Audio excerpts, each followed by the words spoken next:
নমরুজ বলে ইব্রাহিম রে রশি দিয়ে বাঁধো, আগুনে ফেলো। বিশাল আগুনের কুণ্ডলি করে সৈয়দনা ইব্রাহিমকে আগুনের কুণ্ডলির মধ্যে ফেলা হলো। হাতে পায়ে বড় বড় মোটা মোটা রশি দিয়ে বাঁধা সৈয়দনা ইব্রাহিমকে আগুনের কুণ্ডলির মধ্যে ফালায়। সৈয়দনা জিব্রাইল বলে, ও সৈয়দনা ইব্রাহিম, আপনি বলেন আমার পাখার আঘাতে আগুনগুলো এক পাশ থেকে আরেক পাশে, এক দেশ থেকে আরেক দেশে উড়িয়ে নেই, বিশাল আগুনের কুণ্ডলিকে এক ঝাপটা মেরে থামিয়ে দেই।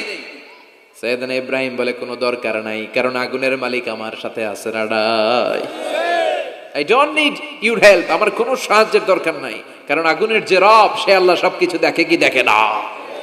বিশাল বড় মোটা মোটা রশি দিয়ে সৈয়দনা ইব্রাহিমের হাত আর পা বেঁধে আগুনের মধ্যে ফেলে দেয়া হলো।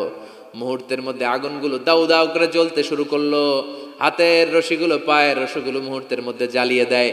বিশাল বড় বড় তক্তা জ্বালিয়ে দেয়, লাকড়ি জ্বালিয়ে দেয়, কিন্তু সৈয়দনা ইব্রাহিমের একটা পশমও জ্বালায় না।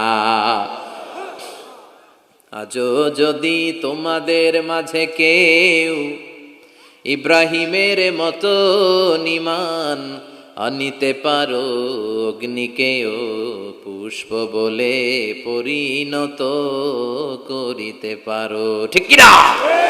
মুসার মতো ঈমান হলে রাস্তা হবে সাগর জলে, ইউসুফের মতো ঈমান হলে একে একে দরজা খুলে। নবী ইব্রাহিমের মতন ঈমান যদি আজও থাকে বিদ্যমান, অগ্নিকুণ্ডে দেখতে পাবে খুবসুরত এক ফুলবাগান। সুবহানাল্লাহ পড়েন। আল্লাহ বলেন, কুলনা ইয়া নারু কুনি বারদান ওয়া সালামান আলা ইব্রাহিম। আল্লাহ বললেন, আগুন, দুনিয়ার শুরু থেকে তোকে একটা ধর্ম আমি দিয়েছি, যা পাবি জ্বালিয়ে ছারখার করে দিবি, কিন্তু আজকে কয়েকদিনের জন্য তোর জ্বালানোর ক্ষমতা আমি আল্লাহ কেড়ে নিলাম। তে আমার ইব্রাহিমের জন্য ঠান্ডা হয়ে যা। কি হয়ে যা? তবে আগুন খবরদার এত বেশি ঠান্ডা হবি না যাতে ইব্রাহিমের সর্দি না লেগে যায়। সুবহানাল্লাহ পড়েন। আগুন বলে, আল্লাহ বললা ঠান্ডা হ, আবার বললেন বেশি ঠান্ডা হবি না যাতে সর্দি না লেগে যায়। আমি কি করুম? আল্লাহ কয়, বারদাউ ওয়া সালামান আলা ইব্রাহিম।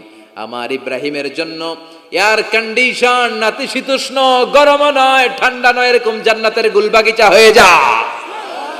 আল্লাহু আকবার। সৈয়দনা ইব্রাহিম আগুনের ভিতরে 40 দিন ছিলেন। চিল্লা এখন কয়দিন? একটা পশমও পুড়ে নাই। আগুন থেকে বেরিয়ে উনি অনেক দিন বেঁচে ছিলেন।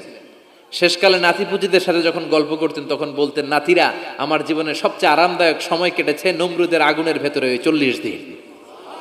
ওই 40 দিন যেই সুখ, আমোদ, ফুর্তি, আনন্দে আমি ছিলাম, আমার জীবনে কোনো সময় কোনো মুহূর্তে এত সুখ, এত আনন্দ, এত চমৎকার সময় আমি কাটাই নাই। চিল্লা এখন সুবহানাল্লাহ।